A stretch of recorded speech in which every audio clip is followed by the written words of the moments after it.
Welcome back to What If Ash caught Latias at the start of Pokemon Journeys. This is part 4. Part 5 is gonna be the last part before season 2.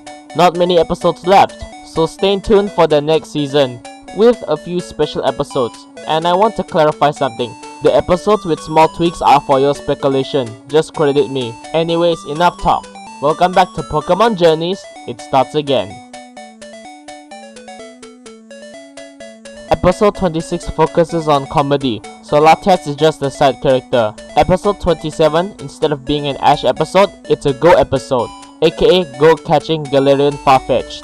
Episode 28, 33, 35, 38, and 40 remains unchanged. The only change is Sentinel hunting and chasing down Team Rocket. Episode 29 and 31 are Chloe focused, so the only changes are the side characters added in. Episode 30 is a Pikachu episode, so I'm adding Latias as a background character. Episode 32 is a Go focused episode, so no changes. Episode 35 and 36 are Go focused too, so Latias is just the background character. The story starts all the same, but they meet Stella's mother, Fiona. Stella greets her with a mix of Spanish and English, only for Fiona to bonk her on the head. Ash and Go are dumbfounded, yet amused. Fiona apologizes to the two, but Go and Ash says it's alright. The story plays out all the same, but with the C-plot of Stella being with her mother and Stella running away to see Ash's match. During the match, Ash reaches the finals. Before the match, they eat. Soon, Corina spies on Ash and sees Pokemon food disappearing out of thin air. Soon, her Lucario feels a presence. Corina decides to confront Ash. Ash pretends not to know, but Corina isn't buying it. Ash tries to deny it, but Corina pushes through. She already knows he's the boy with the Latias. Ash is shocked, but Corina has her ways. Soon, Latias materializes, knowing she means no harm. Go trying to catch Pokemon in Kalos remains unchanged, but this time, Go sees Pokemon hunters shoving Pokemon into a semi-truck. Soon, the hunters see a police car, and a Pokemon hunter commands his Skarmory to use flash cannon, and the police car crashes. As Go was about to attack, a man stops him. It's Gherkin. As the Pokemon hunters pack up, the door of the police car opens, and a metal foot stomps. It's Sentinel. Soon, the hunters start shooting their blasters, only for the lasers to be absorbed, and for Sentinel to shoot back, and Gherkin giving Go permission to stop the truck. Go sends out Darmanitan to stop the truck, and Sentinel drags out the driver, but Sentinel spares him, saying he learned mercy from a friend. Go smiles, and the three try to understand each other. Meanwhile, Ash battling Corina is all the same, but Ash chooses Primeape and Dragonite instead of Gengar and Dragonite. Soon, Go and Stella cheers Ash on in the crowd, and the battle is all the same but with Primeape. Corina mega evolving Lucario and Ash winning the battle with Dragonite remains unchanged. Ash getting into the grade class stays the same too. In the aftermath, Ash asks Stella what's wrong, and Stella doubts if her mother loves her. Ash gets the feeling, because when he got all Fs on his report card, Ash had to do 20 squats on each F. Stella laughs, and Ash says our parents are strict because they love us. The episode ends as Stella gets chased by her angry mom. The episode takes place in between episodes 14 and 15. The story starts with Stella introducing sandwiches. The rules are simple. Put a Pokemon's favorite topping in the sandwich, and a shiny Pokemon who likes those toppings will appear. Soon, it's a comedy montage of Ash, Go, and the side characters, except Mimi and Sentinel, making sandwiches. Soon, it's time to catch the shiny Pokemon. Chloe asks why Mimi isn't making sandwiches, and Mimi says it's a pain. Gerald catches a shiny Oddish, Go catches a shiny Spearow, and Stella catches a shiny Arcanine. As for Ash, he fails to catch Dunsparce a third time, and the worst part, it's a shiny one too, because he fell asleep. Everyone shows off their shiny Pokemon, and the story ends as Ash feels defeated. The episode starts off all the same in the dojo, but Latias is invisible. Ash is bragging that he can beat Leon, but Latias told him not to get arrogant. Ash said he's not arrogant, he's confident. Latias then said that overconfidence is the definition of arrogance. Of course, the instructor asks Ash who he was talking to, but Ash says he was talking to his consciousness. The instructor is then weirded out, but said Ash is lucky that humility is one of the many virtues of this dojo. Soon, Go struggles to pick either a Hitmonchan or a Hitmonlee, but Latias tells Go to ask them to come to him. Soon, Go shouts to see if any of the Pokemon wants to come with him. And soon, a Hitmonchan jumps and demands Go to take him. Go is about to catch it, only for the instructor to say that he must beat the master of the dojo. Soon, the master of the dojo gets defeated by Gym Leader B, which shocks everyone. Ash demands a great class battle and B accepts, and the battle begins. Latias talks to Ash that she is a fighting type gym leader in Gala. Ash gets fired up, saying it will be like Karina, for everyone but Go to be confused as to why Ash is talking to himself. Soon, Ash sends out Primeape, and Primeape beats Hawlucha, which fuels Ash's arrogance. Next is Graplocked.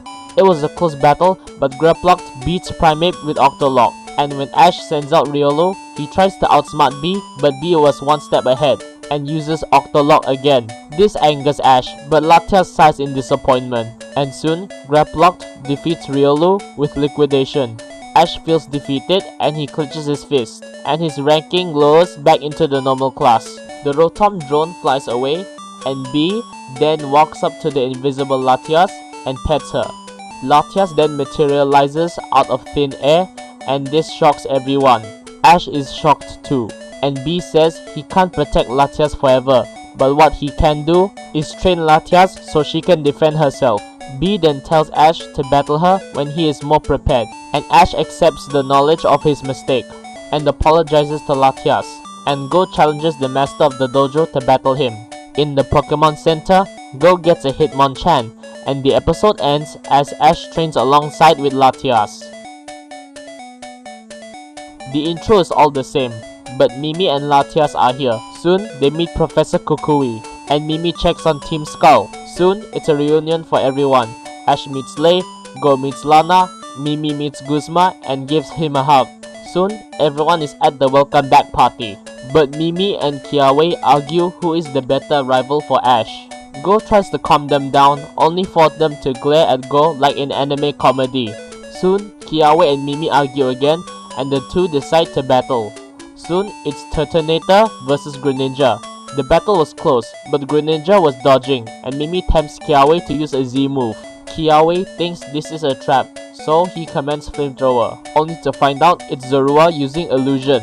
By the time Kiawe realized, it was too late, and Zorua defeats Turtonator with Fury Stripes on the star-shaped hole on his chest, winning Mimi the battle. This earns Kiawe's respect, and that she's good for a Skull Grunt. Soon, Go decides to catch a Alolan Pokemon, and Mimi decides to get a Litten from Professor Kukui. Soon, Ash decides to tell his Alolan friends his secret. Latias materializes, and everyone is shocked. Ash asks everyone for help. He wants to train Latias so she can become independent, and the episode ends as everyone decides to help Latias.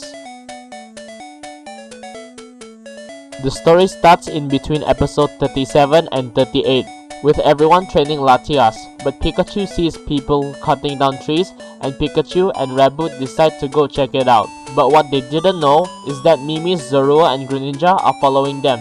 Sandy, aka Lana's Eevee, decides to follow too. Pikachu and Raboot see that they are building a factory, and they are forcing Pokemon out of their homes. And they see mercenaries holding dart guns. Team Rocket Tech, Pikachu thinks. Soon, Pikachu sees Pokemon in the cage, only for a mercenary to dart them and knock the two out. Zorua and Greninja see this, and decided to see if they can help. Meanwhile at night, everyone is looking for Pikachu, Raboot, Greninja, Zorua and Sandy. Ash said this is the second time they ran off. Back with the Pokemon, Pikachu sees that the person building the factory is a corrupt landlord, with him saying to the mercenaries that they will get paid after the factory gets built. Soon, Greninja knocks out a few mercenaries and breaks the cage door open, for the two mercenaries to shoot their dart guns and Greninja to block it with a wooden board. Pikachu then tells the Pokemon to work together and get back their home. Soon, it's a battle with the mercenaries and their Pokemon, and the Pokemon working together to defeat the mercenaries. Soon, they are surrounded by all sides, but luckily Sandy prowls behind a mercenary and she bites his bottom. Soon, the Pokemon takes this chance to fight back, and all of the mercenaries are defeated. But the landlord is back, this time with a blaster, but then he is stunned by Sentinel.